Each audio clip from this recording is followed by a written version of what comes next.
Here's a question. What does pest control have to do with butterflies and honeybees? A lot.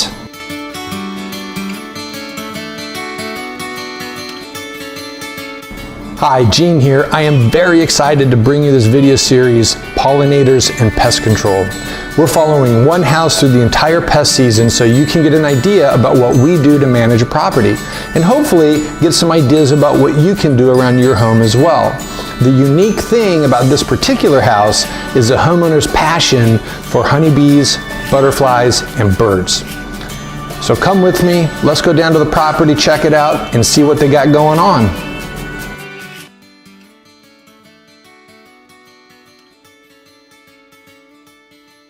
The pest control focus during the winter is habitat elimination, sealing points of entry to deny access, rodent control, and for this property, safely dealing with grazing animals like deer and rabbits.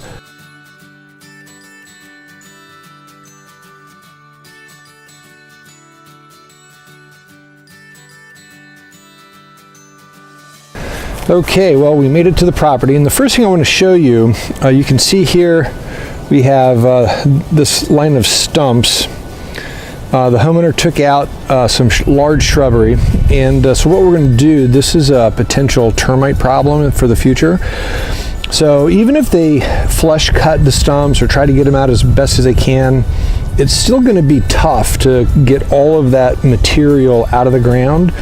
So in their record, we're going to make note that to be very diligent on this side of the house when we do the inspection 3 times a year to make sure there are no termite problems, and if a termite issue arises, we'll be able to take care of it. Here's another example of habitat. So this is a relatively common occurrence in wintertime. It's one of these out of the way, you forget about it places, and all this leaf debris all up in here.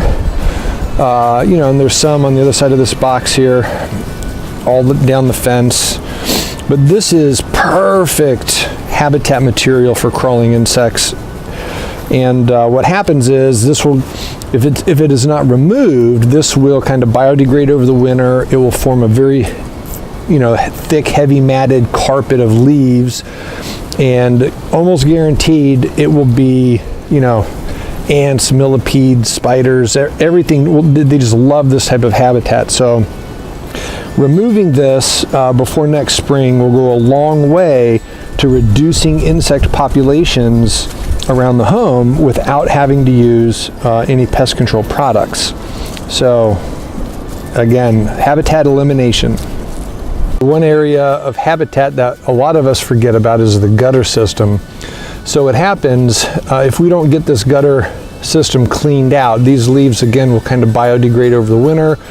Next spring when it starts to rain, water will get trapped up in here, and it will have all kinds of mosquito breeding and mosquito issues going on up here, as well as a source of moisture for ants, and specifically carpenter ants.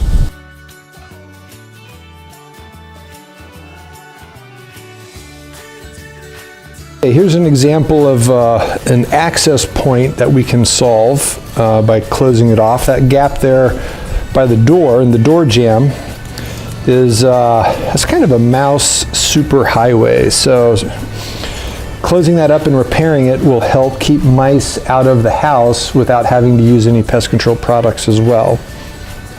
Another example of access, here we have a dryer vent that is broken, and that's pretty much a guaranteed bird nesting problem this coming spring. So we'll definitely write in the report to repair that. On this side you have the HVAC and you have cable coming in. I'm not sure if it's showing up on the video or not, but the cable, there's a gap where the cable is going through the siding. That is a famous type of an access point for bees. So bees, wasps get in, stuff like that. So some simple caulk will solve it. But anywhere that an object or wire passes through the exterior surface of the building, just keep an eye on it. If there's any cracks or openings, seal it up.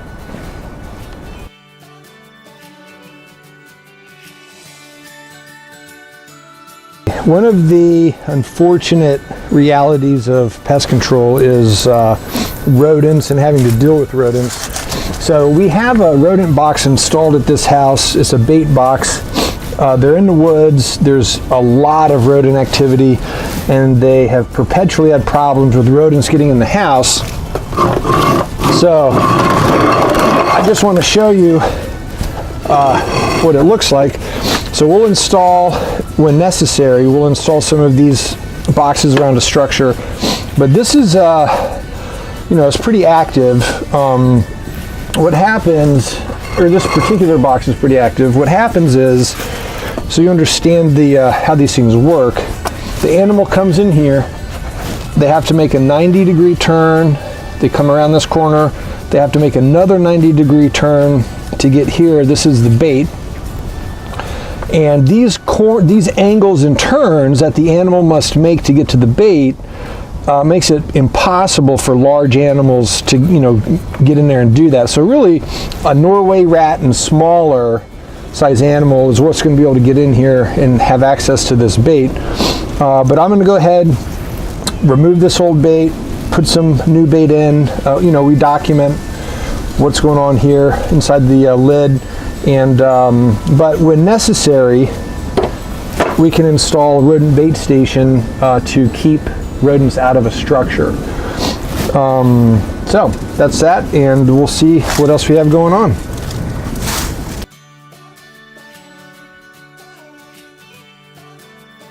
The next issue at this particular property is they have a ton of deer and rabbits. So what they've done is they are doing a combination of a physical barrier. Here you can see they put some wire around some shrubbery, and actually this whole line, so from where that is all the way up here, there's a whole bunch of non-native ornamental trees, not a bunch, they took 6 out, and they installed some native shrubbery to attract birds. They love their birds.